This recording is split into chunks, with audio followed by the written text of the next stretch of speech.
Paglabas ko ng trabaho, nagluto lang ako ng aming hapunan at binuksan ko yung dumating na parcel.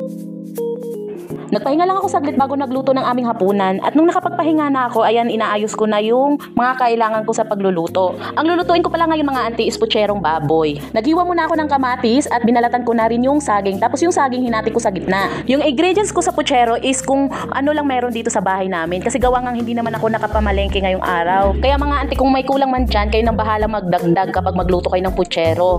Sabi kasi ng partner ko, okay na daw yung saging at repolyo lang ang isahog. Basta daw ang importante may sabaw. Itong mag-ama ko talaga, hilig talaga nila kapag kumain sila may sabaw. Kasi kapag walang sabaw, parang dry daw. Ako naman, okay lang na may sabaw, okay lang naman din kung wala. Kaya go ako sa lahat kung may sabaw o wala. Ayun na nga mga ante, balik na tayo sa aking video. Nag-isam lang muna ako ng sibuyas, bawang, tapos kamatis. Tapos ginisa ko na rin yung karne. Habang ginigisa ko yung karne, tinimplahan ko na siya ng asin at paminta para manuot na yung lasa sa karne. Pagkatapos, nilagyan ko lang ng 3 basong tubig. Habang nagpapalambot ako ng karne, binuksan ko naman tong aking dumating na parcel. Metal wrap pala itong in-order ko mga ante. Doon ko to ilagay sa may kusina kasi gawa nga yung mga abubot ko doon nakakalat lang, nakapatong lang sa mesa, wala kasi siyang shelves or patungan. Bali 5 layers pala itong in-order ko para marami akong mapaglagyan ng mga abubot ko. Habang busy ako mag-unboxing dito sa parcel ko, itong anak ko naman busy rin siya makigulo sa akin. Ay naku naman talaga, bawat galaw ko talaga gusto niya may ambag siya.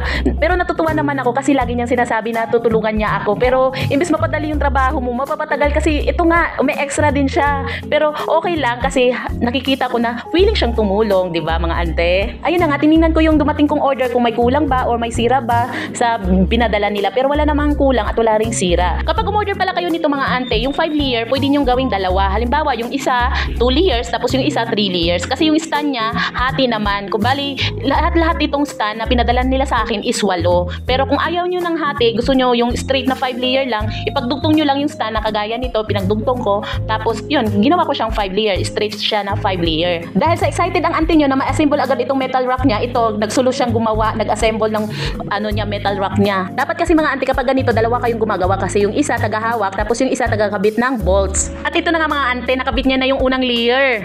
At promise mga ante, grabe ang pawis ko diyan, talagang ang hirap kasi gawa ngang wala akong katuwang, walang tagahawak nung kabilang side, kaya ang hirap talaga. Kaya kayo mga ante, kung mag-assemble kayo ng ganyan, kailangan may kasama kayo.